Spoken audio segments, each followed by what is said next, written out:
महावीर के पावन चरण कमलों में कोटि कोटि वंदन। परम श्रद्धेय, परम वंदनीय, परम आराध्य पूज्य वर्तमान आचार्य सम्राट डॉक्टर श्री शिव मुनि जी महाराज साहब, परम गुरुदेव पूज्य श्री रतन चंद जी महाराज साहब, पूज्य गुरुदेव श्री पृथ्वी चंद जी महाराज साहब, बाल ब्रह्मचारी स्वामी श्री भागमल जी महाराज साहब, परम सेवा भावी शान जी शासन पूज्य गुरुदेव श्री प्रेम सुख जी महाराज साहब, कवि रत्न उपाध्याय प्रवर पूज्य गुरुदेव श्री अमर मुनि जी महाराज साहब, पूज्य गुरुदेव श्री विजय मुनि जी महाराज साहब, पूज्य गुरुदेव श्री रतन मुनि जी महाराज साहब आदि सभी गुरु भगवंतों के पावन चरण कमलों में मेरी अनंत आस्था की कोटि कोटि वंदन। मेरी आस्था के आयाम भावनाओं के भगवान मेरे पूज्य गुरुदेव उपाध्याय प्रवर संघ सेतु संघ रत्न शासन दिवाकर गुरुदेव श्री रविंद्र मुनि जी महाराज साहब, सर्वधर्म दिवाकर वाणी के जादूगर प्रज्ञा महर्षि पूज्य गुरुदेव श्री रमणीक मुनि जी महाराज साहब, मंच पर विराजमान पूज्य प्रवर श्री सुरत्न सागर जी महाराज साहब, मेरे भाई महाराज साहब, प्रवचन प्रभाकर पूज्य श्री अनुपम मुनि जी महाराज साहब समेत पाठ पर विराजमान सभी गुरु भगवंतों के पावन चरण कमलों में कोटि कोटि वंदन। सानिध्य में रहने वाले सभी चारित्र आत्माएं, मुमुक्षु दीक्षार्थी ब्रह्मचारी और यहाँ आए हुए सुविज्ञ श्रोतागण, आप सभी का प्रभु महावीर के इस प्रांगण में हार्दिक हार्दिक अभिनंदन करते हुए आप सभी के उत्तम स्वास्थ्य की शुभ मंगल कामना करती हूँ। पिछले 1 घंटे से आप और हम एक दूसरे के रूबरू हैं।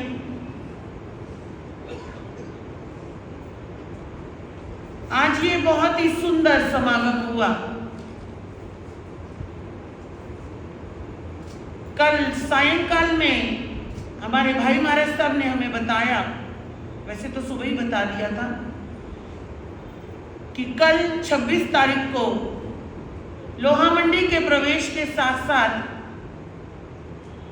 जयपुर हाउस में भी मुनिश्री जी का प्रवेश हुआ। तो सबसे पहले आगामी इस चातुर्मास की मैं मुनिश्री जी को भी बहुत बहुत शुभकामनाएं देती हूँ, मंगल भावनाएं प्रेषित करती हूँ। यही मंगल मनीषा है कि आपका चातुर्मास भी ऐतिहासिक रहे, धार्मिक दृष्टि से, त्याग वृत्ति से,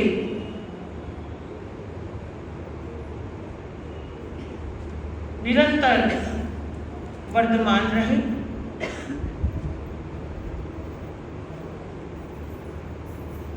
दो शब्द आते हैं, एक है स्वाभिमान और एक है अभिमान, और दोनों से ही शायद आप परिचित हैं। एक है, सभी बोलेंगे पीछे वाले भी, जो लोग सो रहे हैं वो जाग जाएं। मुझे यहाँ से दिख रहे हैं एक आधा जना सो रहा है, और अपने आसपास भी देख लो, अगर कोई सो रहा है तो उसे हिला दो जरा। दो शब्द हैं, एक है स्वाभिमान और एक है अभिमान।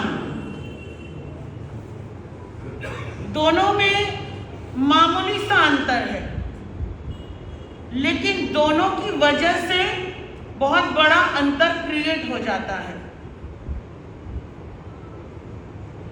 स्वाभिमान स्वयं को लेकर के चलता है, औरों को लेकर के चलता है, धर्म को लेकर के चलता है, परंपराओं को लेकर के चलता है। लेकिन अभिमान सबको अलग कर देता है। समझ रहे हो? वो लेकर चलता नहीं है, वो अलग कर देता है। महावीर का शासन है, यहाँ कोई बड़ा नहीं, कोई छोटा नहीं, कोई पहले नहीं, कोई बाद में नहीं। परमात्मा महावीर के शासन में दो ही धाराएं थी, या तो जिन कल्पी की या स्थविर कल्पी की। अगर आप में से आगम कईयों ने सुने होंगे, पढ़े होंगे, या फिर दिगंबर आमनाओं में जो भी ग्रंथ रहे हैं उनमें भी जहां यदा कदा हम जब उनका गहराई से स्वाध्याय करते हैं तो दो ही शब्द आते हैं, क्या? जिन कल्पी और स्थविर कल्पी। स्थविर कल्पी वो जिन्होंने वस्त्रों का त्याग नहीं किया, और जिन कल्पी वो जिन्होंने वस्त्रों का भी त्याग कर दिया है। जिन कल्पी वो जिन्होंने 12 प्रतिमाओं को स्वीकार किया है, और स्थविर कल्पी वो जो अभी अपनी गति से आगे बढ़ रहे हैं। लेकिन महावीर ने दोनों में से किसी को भी ये नहीं कहा कि कोई ऊंचा है और कोई नीचा है, कोई कम है और कोई ज्यादा है। कहीं पर भी आगमों में ये शब्द नहीं आता है कि परमात्मा ने कहा हो कि जिन कल्पी पहले मोक्ष जाएंगे और स्थविर कल्पी बाद में मोक्ष जाएंगे, क्योंकि स्थविर कल्पी और जिन कल्पी तो केवल हमारी क्रियाएं हैं। मोक्ष हमारी आत्मा, हमारे मन वचन काया और हमारे भीतर रहे हुए भावों से मिलने वाला है। अगर मोक्ष जाने की साधना करनी है तो स्वयं को जानना होगा, स्वयं को पहचानना होगा, स्वयं के साथ आगे बढ़ने की जिद ठाननी होगी। अगर मोक्ष जाना चाहते हो या मोक्ष के राही हो, कह देने मात्र से हम जैन नहीं हैं, कह देने मात्र से कोई विशेष जैन नहीं होता और कोई प्रशेष जैन नहीं होता। महावीर का धर्म क्षत्रियों का धर्म है। महावीर स्वयं क्षत्रिय थे, क्षत्रिय वंश से थे, और जितने भी तीर्थंकर हैं वो क्षत्रिय वंश में ही पैदा होते हैं। ये शायद आप सभी जानते होंगे। परमात्मा महावीर क्षत्रिय कुल में नहीं गर्भ में आए थे, इसलिए उनका इंद्रों ने संहरण करके वापस क्षत्रिय कुक्षी में डाला गया। ये भी आप जानते होंगे। तो क्षत्रिय वंश में पैदा होकर ही तीर्थंकर बना जा सकता है। लेकिन जितने भी गणधर हुए हैं, गणधरों का नाम तो आप जानते ही होंगे। परमात्मा महावीर के गणधर 11 हुए हैं। कितने हुए हैं? 11 हुए हैं। पार्श्वनाथ के 9 हुए हैं। इस तरीके से प्रत्येक तीर्थंकर के गणधर होते हैं जो उनके पाठ को संभालते हैं। परमात्मा महावीर स्वयं या तीर्थंकर परमात्मा राजा नहीं होते, लीडर नहीं होते। लीडर कौन होते हैं? गणधर होते हैं, जो पाठ को संभालते हैं, संघ की व्यवस्थाओं को संभालते हैं। जो प्रवर्तक होते हैं वो गणधर होते हैं, परमात्मा नहीं होते। क्योंकि परमात्मा तो कैवल्य प्राप्त करने के बाद तीर्थंकर पद का भोग करते हैं। वो केवल चातुर्याम धर्म की स्थापना करते हैं। वो कभी भी अपने आप को लीडर नहीं बनाते हैं। वो उन सबसे ऊपर होते हैं, वो परम गुरु होते हैं, वो परमात्मा होते हैं, लेकिन वो आचार्य नहीं होते। गणधर आचार्य होते हैं। संघ को संभालने का काम गणधर करते हैं। और आपको बता दूं, जितने भी गणधर हुए हैं, अनंत 24 में जितने भी गणधर हुए हैं, सभी के सभी ब्राह्मण कुल में हुए हैं। जो अखंड ब्राह्मण होता है वही जाकर के गणधर पद को सुशोभित होता है। शायद आपको मालूम है या नहीं मालूम है, मुझे मालूम नहीं, लेकिन मैंने जो आगमों में समझा है, सीखा है, बड़ों से जाना है, तो फिर इस धर्म में ये जो परंपराएं आज हम वहन कर रहे हैं अपने कंधों पर, अपने दिल और दिमाग में, कि हम जैन हैं, हम बड़े जैन हैं, हम छोटे जैन हैं, हम दिगंबर जैन हैं, हम पहले के जैन हैं, हम असली जैन हैं, हम बाद में आए हुए जैन हैं, है ना। ये जितनी भी धाराएं हैं, ये आपको बता दूं, ये केवल और केवल 1000 वर्ष की देन है। 1000 वर्षों से पहले 2 ही धाराएं चलती थी, जिन कल्पी और स्थविर कल्पी, और जिन कल्पी और स्थविर कल्पी का भी परमात्मा ने ये नहीं कहा कि कोई स्थविर कल्पी बनकर जिन कल्पी नहीं बन सकता और कोई जिन कल्पी रहते हुए स्थविर कल्पी नहीं बन सकता। परमात्मा ने नहीं कहा, क्योंकि परमात्मा ने कहा जैसा तुम्हें सुख हो तुम वैसा करो, लेकिन धर्म कार्य में आगे बढ़ो, पीछे मत हटो।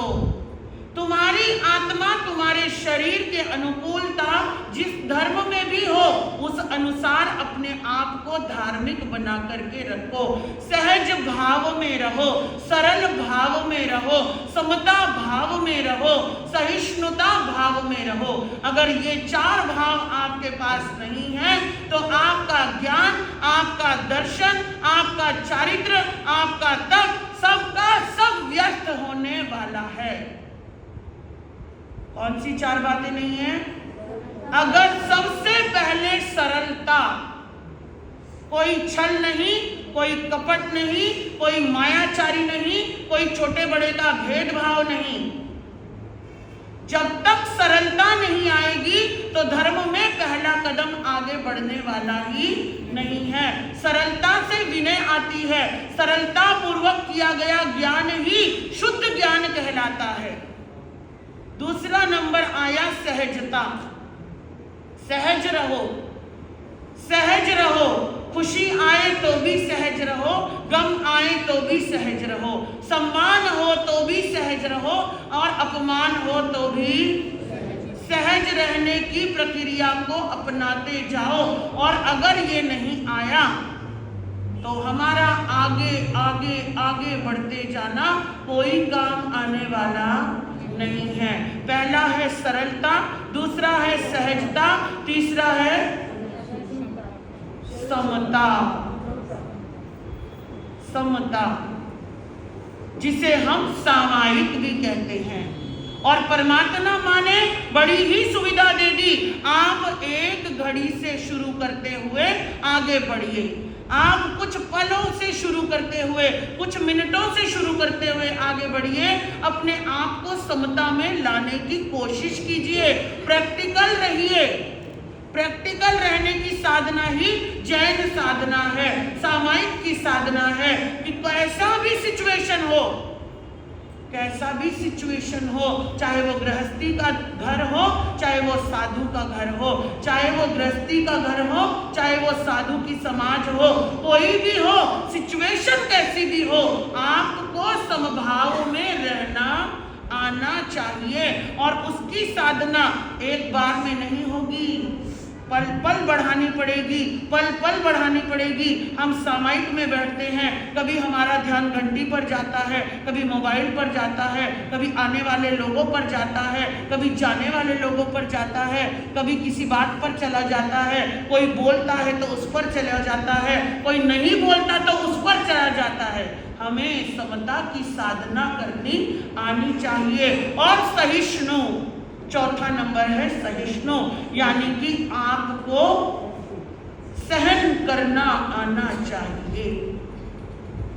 और जो विपरीत परिस्थितियां हैं, जिंदगी है तो विपरीत परिस्थितियां आएंगी, साधु के भी आती हैं और आपके भी आती हैं, तो उनको इग्नोर करना सीखिए।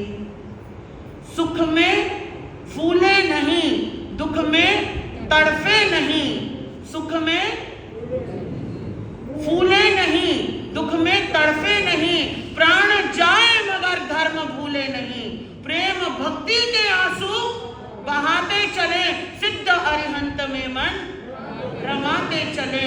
ये साधना है जैनत्व की, ये साधना है महावीर की, ये साधना है वर्धमान की, ये साधना है सन्मति की। और उन्होंने हमारी बुद्धि सन्मति होकर के वर्धमान होती चली जाए, तब जाकर हम महावीर बन पाएंगे। ये उनके नाम में ही हमारे को पूरा का पूरा जीवन मिल जाता है। तो बस यही शब्द कहूंगी, आज का ये जो वातावरण है बहुत ही दिल को सुकून देने वाला है, बहुत ही दिल को राहत देने वाला है कि मुनिश्री जी और मेरे गुरु भाई, हमारे बड़े भाई कह दूं, है ना, गुरु भाई कह दूं, हमारे अनुपम मुनि जी महाराज साहब, जिनकी ये सोच थी कल से कि मुझे उनको भी लाना है, संघ से बातचीत हुई और सब आज देखिए क्या समा बना है। आप सब आए, आप सबका सुस्वागतम भी है और आप सबको हृदय से आभार भी है।